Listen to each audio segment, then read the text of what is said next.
नमस्कार, समाचार फर्स्ट में आपका स्वागत। आपको याद होगा शिमला का पीलिया, जब करीब 3 दर्जन लोगों की पीलिया से मौत हो गई थी। उसके बाद आपको याद होगा मई 2018, जब दुनिया भर में शिमला की फजीयत हुई क्योंकि पानी के लिए यहाँ पर हाहाकार मच गया।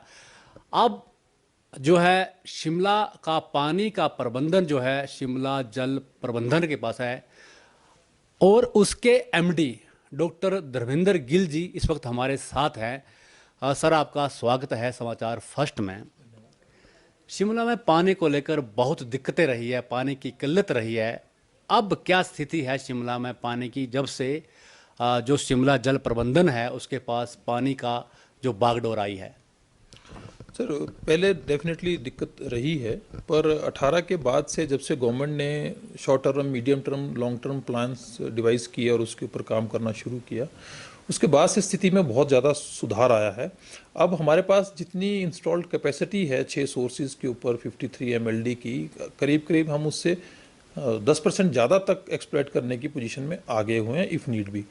तो पानी तो पिछले 1.5 साल से रेगुलर डेली बेसिस पे हम दे ही रहे हैं सबको, और अब तो स्थिति इतनी सुधर गई है कि अब हम 24/7 कंटिन्यूस वाटर सप्लाई की तरफ हमने बढ़ना शुरू कर दिया है। अभी संजौली में करीब 623 कनेक्शन जो हैं वो कंटिन्यूस वाटर सप्लाई पे चल रहे हैं, जिनमें करीब 80 कनेक्शंस तो ऐसे हैं जो 24 आवर चलते हैं, और 500 कुछ कनेक्शन इस तरह के हैं जिनको हम सुबह से लेकर शाम तक खुला रख रहे हैं लगातार।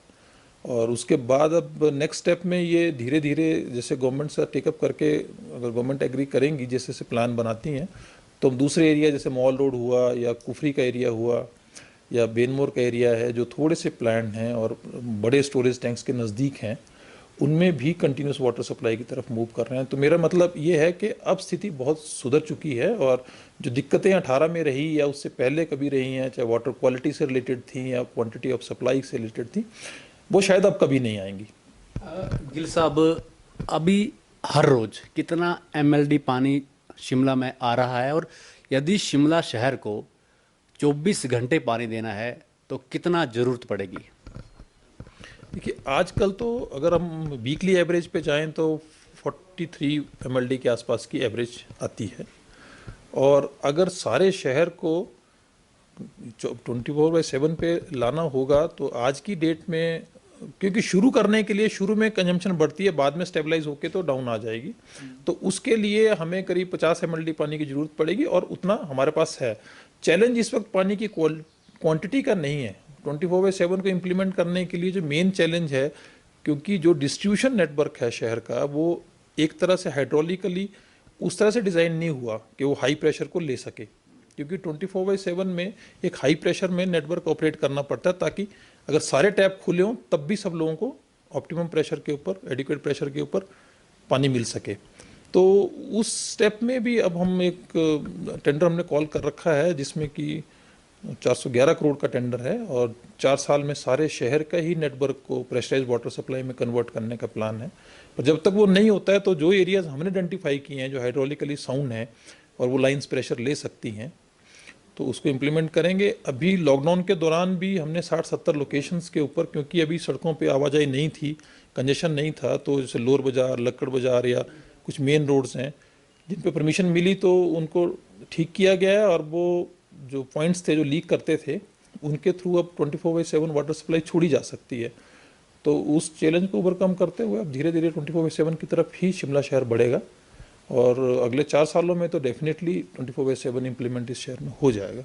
तो आप ये कह रहे हैं कि शिमला में लीकेज की बहुत बड़ी समस्या थी, क्योंकि सोर्स तुम्हारे पास अभी भी वही है जहाँ से पानी आता है, कोई ऐसा नहीं है कि वो बढ़ गए हैं।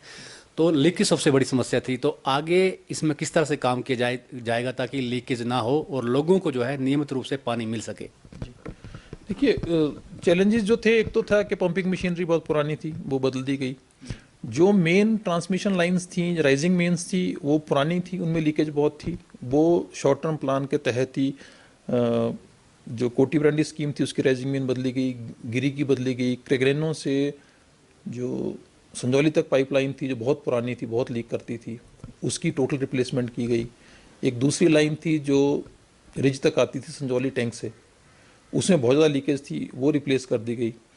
तो इस तरह से जो ट्रांसमिशन लाइन्स की लीकेज वाला पार्ट था वो तो अब कंप्लीट हो चुका है। उसी के चलते अब जो पानी हम लिफ्ट करते हैं वो ऑलमोस्ट 2-3% लीकेज का बीच में रहता है, पर बाकी पूरा का पूरा पानी डिस्ट्रीब्यूशन के लिए अवेलेबल हो रहा है। अब सेकंड फेज है डिस्ट्रीब्यूशन में लीकेजेस को कंट्रोल करने का। तो जो ओल्ड लाइंस के ऊपर छोटी रिपेयर से होने वाली थी वो तो मैं बता रहा हूँ कि अब हम कर रहे हैं। आजकल लॉकडाउन में भी हमें एक अपॉर्चुनिटी मिली उसको करने की, पर एक जो नया टेंडर हमने किया उसमें सारे नेटवर्क को चेंज किया जाएगा, क्योंकि एक हाइड्रोलिक मॉडल अब शिमला वाटर सप्लाई का हमने डेवलप कर लिया जो क्लियरली इंडिकेट करता रहता है कि किस लाइन की कब तक कैपेसिटी है, किसकी कब रिप्लेसमेंट की ज़रूरत पड़ेगी।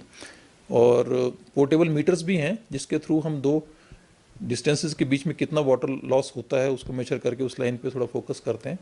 तो डेफिनेटली अब दो पार्ट बचे हैं। एक डिस्ट्रीब्यूशन नेटवर्क में जो इंफ्रास्ट्रक्चर में लीकेजेस कंट्रोल का पार्ट है वो एसजेपीएनएल करेगा, और लोगों के एंड पे थोड़ा मिसयूज़ कंट्रोल करना पड़ेगा, टंकियाँ ओवरफ्लो ना करें और लोग उसी पर्पज़ के लिए इस्तेमाल करें जिसके लिए कि ये सारा सिस्टम बनाया गया है।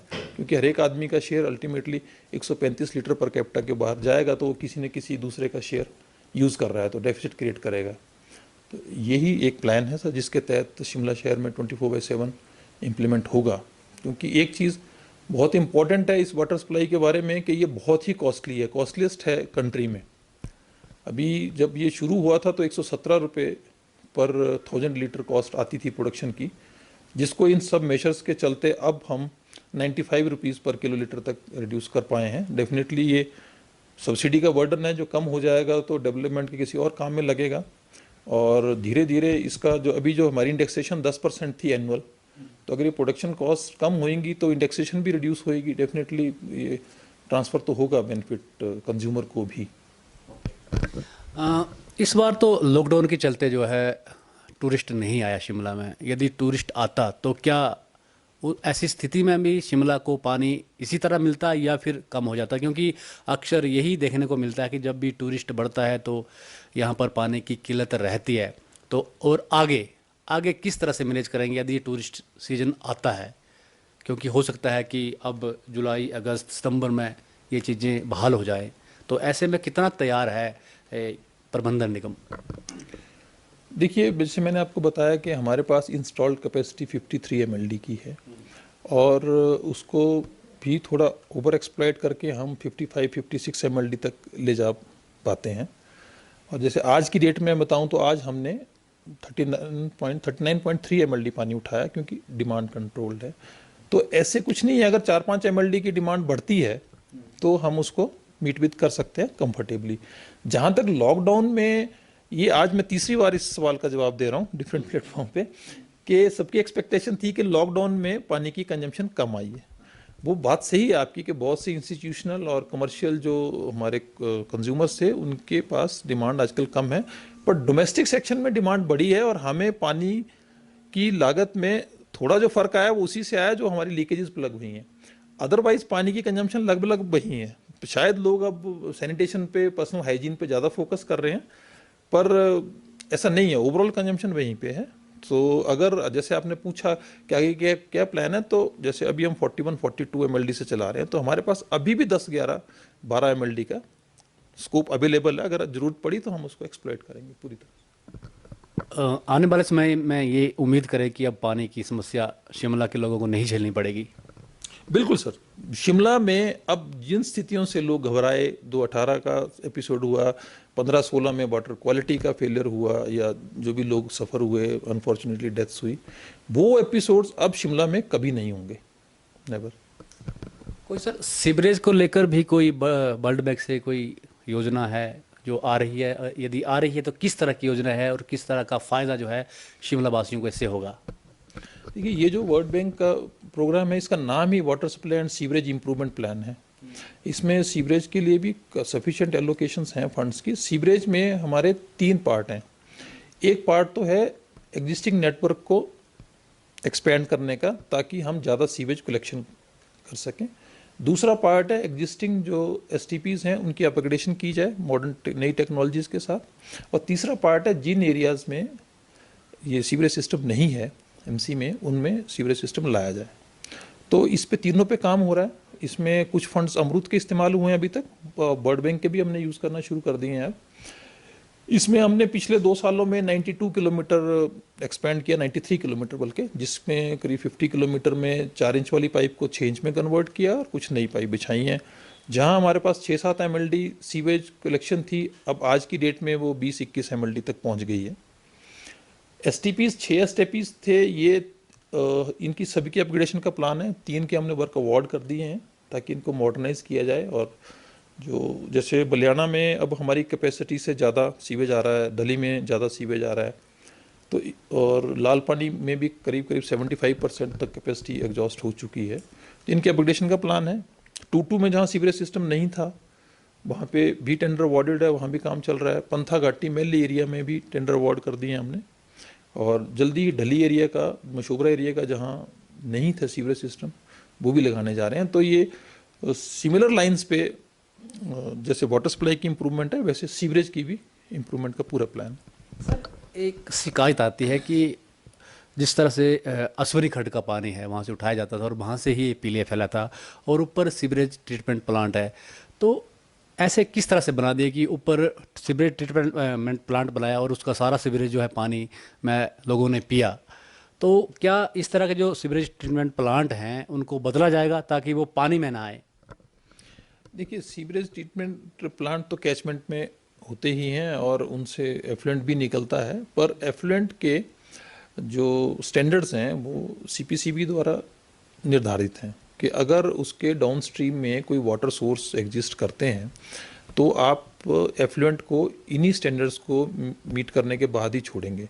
तो ये जो मैं अपग्रेडेशन की प्लान कर रहा हूँ, उसमें हमने अभी जो स्टैंडर्ड्स हैं नोटिफाइड, उससे बेटर स्टैंडर्ड्स रखे हैं, ताकि ऑलमोस्ट वो जैसा नॉर्मली स्ट्रीम्स में या रिवर्स में पानी पाया जाता है, उसी क्वालिटी का पानी एफ्लुएंट के शेप में STP से बाहर निकलेगा। तो उसके बाद अगर अश्विनी खड्ड कहीं as a drinking water source इस्तेमाल होती भी है तो उसमें दिक्कत नहीं आएगी। और 18 महीने का ही पीरियड है इसकी अपग्रेडेशन के लिए, और उसके बाद वही कंपनी 7 साल तक उसको चलाएगी भी। और अभी जो टेंडर कर रहे हैं वो परफॉर्मेंस लिंक्ड है। उसमें ऐसा है कि जो इन्वेस्ट करेगा उसका कुछ परसेंटेज उसको मिल जाएगी अपफ्रंट, पर बाकी की जैसे 75 मिल जाएगा तो 25% जो है उसकी परफॉर्मेंस के साथ ही मिलेगा, और उसकी परफॉर्मेंस गारंटीज वगैरह भी होल्ड करके रखेंगे। तो अभी जो सिस्टम डिवाइस किए गए हैं उसमें पूरा ध्यान रखा गया है कि जो नेचुरल स्ट्रीम्स हैं उनमें एफ्लुएंट क्वालिटी वही जाए, ताकि उनकी जो as a water source, drinking water source use करने की कैपेसिटी है वो कम से कम मेंटेन रहे। एक सर पानी के बिलों का इशू रहता है, पानी जो बिल देते हैं ऑनलाइन लोग, तो अभी क्योंकि लॉकडाउन में ये चीज़ें बहुत ज़्यादा आगे आई और उसका चलन हुआ, तो अब क्या प्रबंधन जो है आपका निगम, प्रबंधन निगम जो है शिमला का, पूरी तरह से ऑनलाइन है या फिर अभी करने जा रहे हैं, और किस तरह से लोग जो है अपना बिल दे पाएंगे? सर, ये बिलिंग का डेफिनेटली पिछले 1 साल चैलेंज रहा है लोगों के साथ, क्योंकि हमने एक मैनुअल सिस्टम से जो फ्लैट रेट पे था और उसमें बिलिंग में इनपुट सिर्फ पीरियड चाहिए होता था और एक फ्लैट रेट था, तो उसको जब इसमें वॉल्यूमेट्रिक बिलिंग में कन्वर्ट किया तो बहुत से फैक्टर्स की ज़रूरत पड़ने लगी कि उसकी लोकेशन कहाँ है, कौन यूज़ कर रहा है। पर अब ये सिस्टम पूरी तरह से ऑनलाइन हो चुका हुआ है। इसमें अब 2 चैलेंजेस हमें रह गई हैं। एक तो हमारे 33,000 कंज्यूमर में से सिर्फ हमारे पास 14,000 लोगों के ही अभी तक मोबाइल नंबर आ पाए हैं, जिसके लिए अब मीटर रीडर्स को हमने ड्यूटी लगाई है कि जब भी मीटर रीडिंग के लिए जाएंगे तो कंज्यूमर से मोबाइल नंबर लाएंगे। फैसिलिटी इन प्लेस है। अब कोई भी हमारी वेबसाइट पे जाके या ई-डिस्ट्रिक्ट की वेबसाइट पे जाके अपने नाम से, अपने मोबाइल नंबर से या अपने कंज्यूमर आईडी के थ्रू अपना बिल निकाल सकते हैं और उसकी ऑनलाइन पेमेंट कर सकते हैं। अभी साथ ही हम पेटीएम से भी और BBPS और भीम से भी टाई अप कर रहे हैं, तो ये 3 प्लेटफॉर्म और ऐड हो जाएंगे पेमेंट्स के लिए। तो अब हम बिल भी मंथली दे रहे हैं, तो होपफुली ये भी जो चैलेंज था एक बिलिंग में लोगों के लिए भी, हमारे लिए भी, क्योंकि कंपनी है, कंपनी तो रेवेन्यू पे चलेगी और जो रेवेन्यू अभी भी इकट्ठा करते हैं वो सिर्फ 21% मीट करता है कॉस्ट का, तो हम उसके ऊपर तो बिल्कुल भी लूज़ नहीं कर सकते। तो क्योंकि अगर हमें इकट्ठा करना है तो जिनसे पे करना है उसको भी फैसिलिटेट करना पड़ेगा पूरी तरह से। तो सिस्टम अब पूरी तरह से ऑनलाइन है सर, वाटर कनेक्शन का भी, वाटर बिलिंग का भी। और अब नया सिस्टम लाने वाले हैं बिलिंग में, जो इलेक्ट्रिसिटी बोर्ड का सिस्टम है उसी को फॉलो कर रहे हैं, ताकि जो मीटर रीडिंग लेने जाएगा वो आपके डोर स्टेप के ऊपर बिल भी डिलीवर करके आएगा। तो ये थे डॉक्टर धर्मेंद्र गिल जी। उनका यही कहना है कि आने वाले वक्त में आपको बिल देने में दिक्कत नहीं आएगी, साथ ही साथ आपको जो है अब पानी की किल्लत भी शिमला में नहीं झेलनी पड़ेगी, जो पिछले सालों में आपके साथ होता रहा है। हम भी यही उम्मीद करेंगे कि शिमला में आपको जो है नियमित रूप से पानी की सप्लाई मिले और 24/7 की जो बात यहाँ पर कही जा रही है उस दिशा में जल प्रबंधन आगे बढ़े। सर, आपने समाचार फर्स्ट के साथ बातचीत की, आपका बहुत बहुत धन्यवाद। Thank you.